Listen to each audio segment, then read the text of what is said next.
नमस्कार दोस्तों, कैसे हैं आप लोग। मेरा नाम है जतिन शर्मा और आप लगातार जुड़ रहे हैं, प्यार दे रहे हैं, सपोर्ट दे रहे हैं, उसके लिए दिल से धन्यवाद आपको। तो आज बात करते हैं कि आज हम इस वीडियो में करेंगे क्या। तो आप सभी जानते हैं कि हम क्वेश्चंस डिस्कस करते रहते हैं, लगातार क्वेश्चन डिस्कस कर रहे हैं, चाहे वो कोई सी भी वीडियो।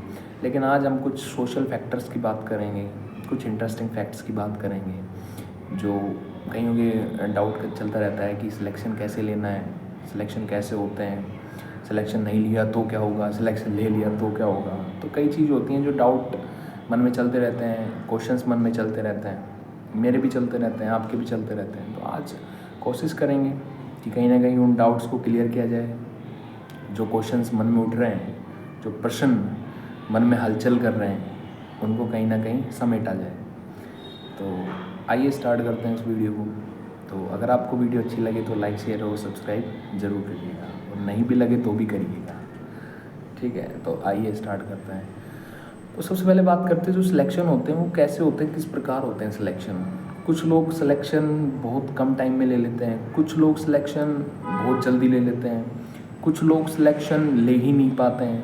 यानी कहने का मतलब है कईयों का सिलेक्शन 1 साल के अंदर हो जाता है, कईयों का सिलेक्शन 6 महीने के अंदर हो जाता है, कईयों का सिलेक्शन 2 साल के अंदर हो जाता है, कईयों का सिलेक्शन 5 साल के अंदर भी नहीं होता है, कईयों का सिलेक्शन 10 साल के अंदर भी नहीं होता है, या कईयों की उम्र भी निकल जाती है लेकिन फिर भी वो सिलेक्शन नहीं ले पाते हैं। तो इसके पीछे कारण क्या है। किस्मत का भी रोल होता है, मेहनत का भी रोल होता है, कंसिस्टेंसी का भी रोल होता है, डिसिप्लिन का भी रोल होता है, सेल्फ कॉन्फिडेंस का भी रोल होता है, सेल्फ एनालिसिस का भी रोल होता है। तो बहुत सारे फैक्टर्स होते हैं जो आपकी सिलेक्शन करवाने में, आपको सिलेक्शन लेने में मदद करते हैं। तो देखिए, कुछ तो फैक्ट्स मैं जानता हूँ जो मैंने अपने एक्सपीरियंस से सीखे हैं। वो फैक्ट्स हैं, सबसे पहला है self study, self consistency, self analysis. उसके बाद आते हैं आप किस एग्ज़ाम की तैयारी कर रहे हैं, उसका सिलेबस। फिर उसके बाद आता है PYQs, previous year questions paper, उस एग्ज़ाम के आप एनालिसिस कर रहे हैं नहीं कर रहे हैं। देखिए, जो लगातार जुड़ रहे हैं मेरे साथ वीडियो में, उनको पता है कि लगातार अगर आप वीडियो क्रिएट कर रहे हैं या लगातार कहीं ना कहीं आप क्वेश्चंस बना रहे हैं या क्वेश्चंस डिस्कस कर रहे हैं, तो आपके कहीं ना कहीं वो क्वेश्चंस याद रहने लगते हैं धीरे धीरे। चाहे मैं हूँ, चाहे कोई भी है, अगर कोई भी वीडियो क्रिएट कर रहा है या कोई भी टीचर है वीडियो क्रिएट कर रहा है, तो जो क्वेश्चंस वो पढ़ाता है वो उसके याद रह जाते हैं। तो ये कंसिस्टेंसी बनी रहती है। अब हम क्या करते हैं कि जैसे 2 दिन में, 3 दिन में, 4 दिन में एक बार बुक खोली, फिर 2 घंटे पढ़ ली, 4 घंटे पढ़ ली, 6 घंटे, फिर हमने 2 दिन बाद कुछ किया ही नहीं, मतलब पूरा दिन ऐसे ही कर दिया। फ़ोन चलाया, यूट्यूब खोला, इंस्टाग्राम खोला, व्हाट्सएप पे चैटिंग वैटिंग करी, और अपने रात को दूध राबड़ी के साथ खा पी के सो गए आराम से बढ़िया तरीके से। तो वो बात गलत है, वो चीज़ नहीं होनी चाहिए। कंसिस्टेंसी का मतलब ये होता है कि आप सिर्फ 1 घंटा पढ़िए लेकिन लगातार हर एक दिन पढ़िए।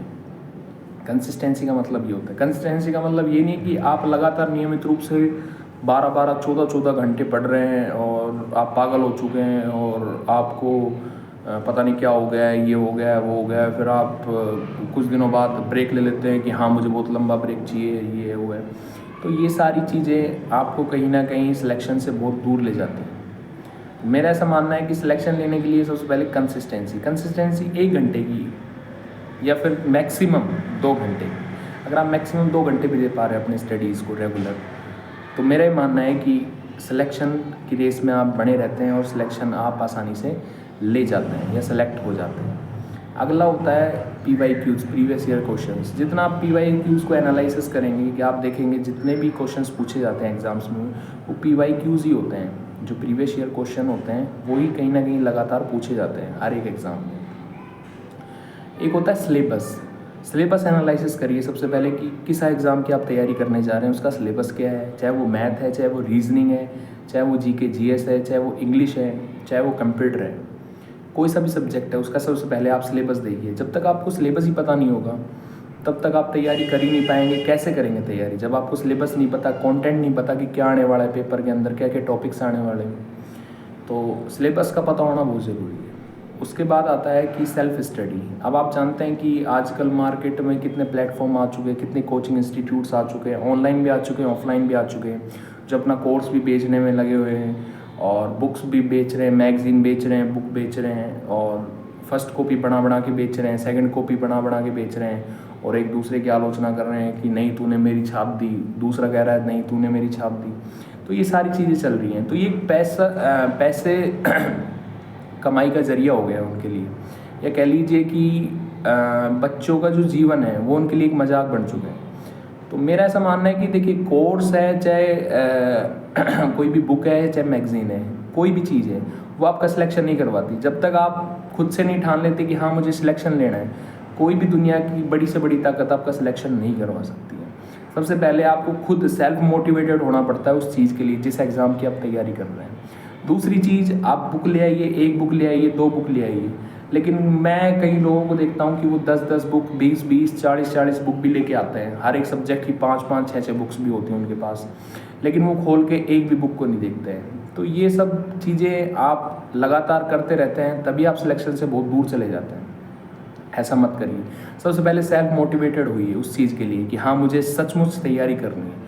उसके बाद आप उस एग्ज़ाम का सिलेबस देखिए, उसके अकॉर्डिंग बुक्स लाइए, उसके अकॉर्डिंग अपने नोट्स बनाइए और सेल्फ स्टडी करिए। यकीन मानिए, सेल्फ स्टडी अगर आप करते हैं, अगर आप किसी भी एग्ज़ाम की तैयारी कर रहे हैं और वो एग्ज़ाम 6 महीने 1 साल के अंदर होने वाला है, तो आप डेडिकेटेडली, समर्पित रूप से, या आपके अंदर जो भी चीज़ें हैं, यानी कि आपके अंदर जुनून है, पागलपन है, उसको ध्यान में रखते हुए अगर आप उस चीज़ की तैयारी करते हैं तो कहीं ना कहीं जो आपका सिलेक्शन है वो निश्चित रूप से होता है। तो मेरा ऐसा मानना है कि जो सेल्फ एनालिसिस है, सेल्फ स्टडी है, सेल्फ कंसिस्टेंसी है, ये बहुत इम्पोर्टेंट रोल प्ले करती है किसी भी कैंडिडेट के सिलेक्शन में। तो ये कुछ इम्पोर्टेंट फैक्टर्स थे जो मैंने आपके साथ डिस्कस किए। तो मेरा ऐसा मानना है कि आप कोर्स परचेज़ कर रहे हैं, बुक परचेज़ कर रहे हैं, 10-10 बुक आप ले आए, कोर्सेज आपने 4-4, 5-5 जगह से ऑनलाइन परचेज़ कर लिए या ऑफलाइन आप जा रहे हैं, तो ऐसा मत करिए। सबसे पहले देखिए कि आप तैयारी किस चीज़ की करना चाहते हैं, फिर उसके बाद देखिए कि हाँ एग्ज़ाम आपको कौन सा देना है, उसके बाद देखिए कि सिलेबस उसका क्या है, उसके बाद देखिए उसका कंटेंट क्या आने वाला है, उसके बाद देखिए कि मेरे लिए कौन सा कोर्स बेस्ट है, फिर उसके बाद देखिए कौन सी बुक मेरे लिए बेस्ट है, और उसके बाद देखिए जो PYQs होते हैं उनकी भी बुक आती हैं, और फिर उसके बाद आप तैयारी स्टार्ट करिए और सेल्फ स्टडी जितना हो सके खुद से करिए, क्योंकि आप जानते हैं कि self study is the key of success. Consistency तो है ही है, लेकिन सेल्फ स्टडी भी आपकी क्या है, सक्सेस की एक चाबी है, सफलता की एक चाबी है। तो ये कुछ चीज़ें होती हैं जो ध्यान में रखते हुए कोई भी सिलेक्शन, चाहे वो बड़े से बड़ा सिलेक्शन हो चाहे छोटे से छोटा सिलेक्शन हो, लेने में मदद करती हैं। तो मोटिवेटेड रहिए, खुश रहिए और स्ट्रेस मत लीजिए, रिलैक्स रहिए।